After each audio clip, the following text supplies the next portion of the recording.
अस्सलाम वालेकुम and welcome to Usman Ali fitness. मैं 2019 से इस फिटनेस की न्यूट्रिशन की फील्ड में हूँ और उस वक्त से लेके आज तक जो एक सवाल बहुत दफ़ा मुझसे पूछा जाता है वो ये है कि भाई हम अपना मसल ग्रो करना चाहते हैं, हम अपनी बॉडी में स्ट्रेंथ लेके आना चाहते हैं, तो उसके लिए कोई सप्लीमेंट बताएं। फिर जिस वक्त मैं उनसे पूछता हूँ कि आप डाइट क्या ले रहे हैं, आप वर्कआउट क्या कर रहे हैं, तो ऑलमोस्ट हर क्लाइंट की एक ही बात होती है कि हमें किसी ने बताया था कि अगर आपने मसल का साइज़ बढ़ाना है तो कार्बोहाइड्रेट्स को बढ़ा दें। तो हम तो अपनी डाइट में दलिया भी ले रहे हैं, ओट्स भी ले रहे हैं और फ्रूट्स भी ले रहे हैं, यानी जो केला वगैरह वो भी इस्तेमाल करते हैं हम, और इसके अलावा रोटी और चावल बहुत ज़्यादा इस्तेमाल करते हैं ताकि हमारा मसल ग्रो करे। और फिर जब मैं उनसे पूछता हूँ कि अगर ये आप ले रहे हैं तो आपको रिजल्ट्स क्यों नहीं मिल रहे, आप क्यों मेरे पास आने की ज़रूरत आपको पेश आई है, क्यों पूछने की ज़रूरत पेश आई है, तो उनका जवाब ये था कि हमें समझ नहीं आ रही। देखें, मैं आज आपको इस वीडियो के ज़रिए बताता हूँ कि बहुत ज़रूरी है कि हमें पता होना चाहिए कि हमारी बॉडी की एनाटॉमी क्या है, हमारी बॉडी किस तरह काम करती है, किस चीज़ को किस चीज़ की ज़रूरत है। आपने मसल ग्रो करना है तो आप कार्ब्स इसका लेना शुरू करेंगे तो आप ये देखें कि कार्बोहाइड्रेट्स बॉडी में जाके करते क्या हैं। मैं बहुत सी वीडियोस इनके ऊपर बना चुका हूँ, आप अभी भी रिसर्च करें, आपको पता चल जाएगा कि कार्बोहाइड्रेट्स हमें एनर्जी देते हैं, ग्लूकोज देते हैं, यानी जिस्म में जाके वो ग्लूकोज में कन्वर्ट होते हैं। अगर आपने मसल को बढ़ाना है तो आपने ये देखना कि मसल की खुराक क्या है, मसल बना हुआ किस चीज़ से और उसको चाहिए क्या। हम जब भी एक्सरसाइज करते हैं तो उससे होता क्या है। देखें, हमने एक्सरसाइज करनी है तो इसका मतलब है कि हम जो भी एक्सरसाइज कर रहे हैं वो हमारे मसल के ऊपर काम कर रही है, उससे हमारे मसल फाइबर्स टूटेंगे और दोबारा बनेंगे। अब ये टूटने से लेके जो बनने तक का प्रोसेस होता है, इस टाइम के दौरान मसल ग्रो करता है अगर हम उसको प्रॉपर न्यूट्रिशन दे रहे हो, प्रॉपर डाइट दे रहे हो, उसकी खुराक दे रहे हो। तो मसल की खुराक क्या है? मसल की खाद प्रोटीन है, अमीनो एसिड्स हैं।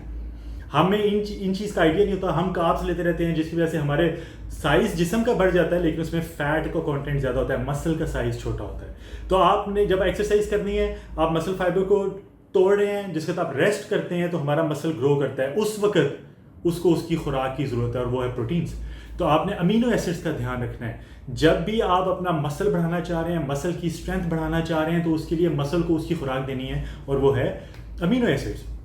अब हमारी बॉडी को 20 तरह के अमीनो एसिड्स चाहिए होते हैं, यानी 20 तरह के अमीनो एसिड्स होते हैं जो मिल के प्रोटीन बनाते हैं। हमारी बॉडी को वो 20 अमीनो एसिड्स चाहिए होते हैं ग्रो करने के लिए, यानी मसल्स को ग्रो करने के लिए। इसमें से 9 अमीनो एसिड्स एसेंशियल होते हैं। एसेंशियल का मतलब है कि हमें वो बाहर से लेने ही पड़ते हैं, हमारी बॉडी उनको खुद प्रोड्यूस नहीं कर पाती। और जो 11 होते हैं वो नॉन एसेंशियल होते हैं या कंडीशनली एसेंशियल होते हैं। अब कंडीशनली एसेंशियल मैं पहले आपको समझा दूं वो क्या होता है। कंडीशनली एसेंशियल का मतलब है कि आप एक सेडेंटरी लाइफ गुजार रहे हैं, आप सुबह उठते हैं, ऑफिस जाते हैं या अपने किसी काम पे जाते हैं, शाम को वापस आ जाते हैं, कोई एक्सरसाइज नहीं है, कोई ऐसा आपका एक्स्ट्रा वर्कआउट नहीं है, तो आपको उनकी ज़रूरत नहीं पड़ेगी।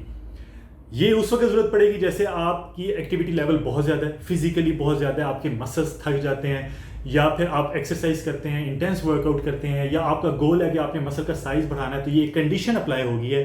तो इसके लिए कंडीशनली एसेंशियल अमीनो एसिड्स की ज़रूरत पड़ेगी और उसमें से जो सबसे ज़्यादा इंपॉर्टेंट अमीनो एसिड है वो है एल आर्जिनिन। ये मेरे पास पड़ा है, इसके बारे में मैं आपको बताता हूँ।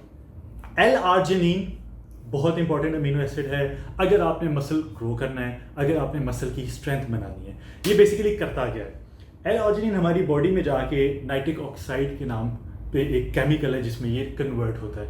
अब नाइट्रिक ऑक्साइड क्या करता है कि वो हमारी ब्लड वेसल्स को रिलैक्स करता है और उनको खोलता है।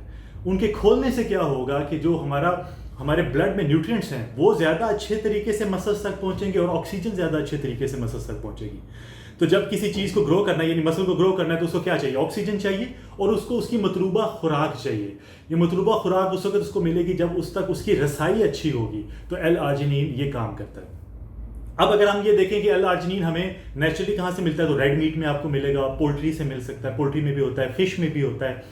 तो इस तरह की जो प्रोडक्ट्स हैं, डेयरी में भी आपको एल आर्जिनिन मिल जाएगा। लेकिन जैसे मैंने आपको ये बताया कि ये नॉन एसेंशियल, ऐसा मतलब है कि हम डेली बेसिस पे जब भी पोल्ट्री, चिकन और इस तरह की चीज़ें खा रहे हैं तो हमारी बॉडी को कहीं ना कहीं किसी एक खास अमाउंट में एल आर्जिनिन मिल रहा है। लेकिन जिस वक्त आप कंडीशंस अप्लाई करते हैं, यानी जब आपका एक्टिविटी लेवल बहुत ज़्यादा है, फिजिकल एक्टिविटी लेवल बहुत ज़्यादा है, आपका मसल टूट रहा है, आप बहुत ज़्यादा एक्सरसाइज कर रहे हैं, तो इसका मतलब एक कंडीशन अप्लाई होगी है कि हमें इसकी एक्स्ट्रा डोज की ज़रूरत है। उस सूरत में फिर हमें इसको सप्लीमेंट ही करना पड़ता है, हमें बाहर से सप्लीमेंट के तौर पर ही इसको लेना पड़ता है।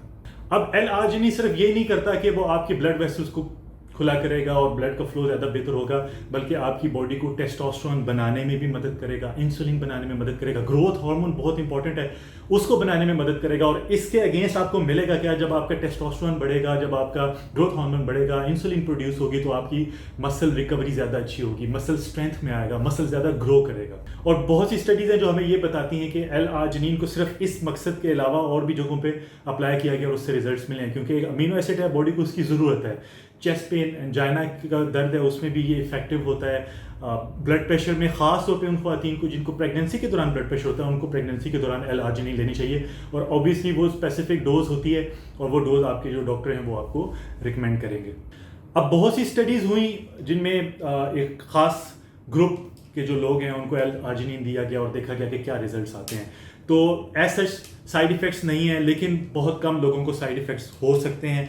उनमें क्या होगा कि जैसे आपने एल आर्जिनिन लिया तो हो सकता है आपको स्टमक पेन स्टार्ट हो जाए वक्ती तौर पे, डायरिया हो जाए वक्ती तौर पे, और ब्लड प्रेशर लो होने का भी इशू हो सकता है। तो जो लोग लो ब्लड प्रेशर का शिकार हैं, जिनका ब्लड प्रेशर कम रहता है, उनको एल आर्जिनिन नहीं लेनी है, आपने जहन में रखना है। जिनका ब्लड प्रेशर ज़्यादा होता है वो एल आर्जिनिन लेंगे तो उनका ब्लड प्रेशर नॉर्मल होगा। लेकिन अगर आपका ब्लड प्रेशर लो रहता है तो फिर आपने इस चीज़ का ध्यान रखना है कि आपने एल आर्जिनिन नहीं लेनी, या कोई ऐसा सप्लीमेंट नहीं लेना जिसके अंदर एल आर्जिनिन हो और उसकी डोज भी ज़्यादा हो। अब बात करते हैं कि ये मेरे पास न्यूट्री फैक्टर कंपनी का एल आर्जिनिन है, कि न्यूट्री फैक्टर कंपनी ही क्यों। देखें, जब भी आपने कोई प्रोडक्ट लेनी है, कोई मेडिसिन लेनी है, कोई सप्लीमेंट लेना है, कोई भी चीज़ लेनी है, आप सबसे पहले क्या देखते हैं कि जिस जगह से आप ले रहे हैं वो ऑथेंटिक जगह है या नहीं, जो चीज़ बताई जा रही है, जो चीज़ उसके ऊपर लेबल है उसके अंदर वो है कि नहीं। तो जहाँ तक न्यूट्री फैक्टर की बात करें, इनका तकरीबन 10 साल से ज़्यादा इनको अरसा हो गया है सप्लीमेंट बनाते हुए। फार्मास्यूटिकल लाइन में 30 साल से ज़्यादा का इनका एक्सपीरियंस है। अब इनकी अगर हम सर्टिफिकेशंस की बात करें तो यूएसए लैब टेस्टेड है, एफडीए से अप्रूव्ड है, ड्रैप से अप्रूव्ड है, आईएसओ सर्टिफाइड है, हलाल सर्टिफाइड है, यानी इसमें कोई ऐसा इंग्रेडिएंट नहीं है जो हलाल ना हो। बहुत से सप्लीमेंट्स हैं जिनमें जेलेटिन है, जैसे एक बहुत कॉमन है इंग्रेडिएंट है जो कि हलाल मिलना बहुत मुश्किल होता है। जो मल्टीनेशनल कंपनीज होती हैं उनमें ज़्यादातर वो हलाल नहीं होता, तो ये हलाल, इनके तमाम प्रोडक्ट्स हलाल सर्टिफाइड हैं। सबसे बड़ी बात है शुगर फ्री है। जैसे हम लोग जो लोगों को डाइट पे लेके आते हैं, एक्सरसाइज पे लेके आते हैं, उनकी शुगर्स कम करवाते हैं, उनके लिए बहुत अच्छे सप्लीमेंट्स हैं कि शुगर फ्री है, ग्लूटेन फ्री है। उसके बाद अगर आपने देखना है तो ये देखना है कि इसके ऊपर जो लेबल्स हुए हुए हैं, वो लेबल्स जो बता रहे हैं क्या वो डोज उतनी है कि नहीं। जैसे इसके ऊपर एल आर्जिनिन 1000 मिलीग्राम है, यानी 1 ग्राम के करीब आपको एक जो टैबलेट उससे मिलेगी। तो लैब टेस्टेड होने का मतलब ये होता है कि लैब से चेक किया गया और इसके अंदर 1000 मिलीग्राम ही है, कम नहीं है। कई दफ़ा ऐसा होता है कि बाहर ज़्यादा लिखा होता है लेबल के ऊपर और अंदर बायोअवेलेबिलिटी कम होती है, उतनी चीज़ उतनी पोटेंसी की होती नहीं है। तो इसलिए मैं खुद घर में न्यूट्री फैक्टर के जो सप्लीमेंट्स अपने लिए वो इस्तेमाल करता हूँ। तो इनकी एक और जो बात मैंने जो स्टडी की कि न्यूट्री फैक्टर की तरह बहुत सी मल्टीनेशनल कंपनीज भी हैं, हमारी नेशनल लोकल कंपनीज भी हैं जो सप्लीमेंट्स बना रही हैं, और एल आर्जिनिन की ये 60 टैबलेट्स के हिसाब से इनकी प्राइस बहुत इकोनॉमिकल है, ख़ास तौर पे जो इसके अंदर डोज है। क्योंकि मैंने जब रिसर्च की तो एक तो बहुत महंगे भी हैं सप्लीमेंट्स और उनमें डोजेज का भी इशू है, डोज भी कम है। अगर किसी के अंदर 120 टैबलेट्स हैं तो वो हो सकता है 4 लेनी पड़े फिर एक डोज कंप्लीट हो। तो इनकी तो 1000 मिलीग्राम आपको एक टैबलेट से मिल जाएगी।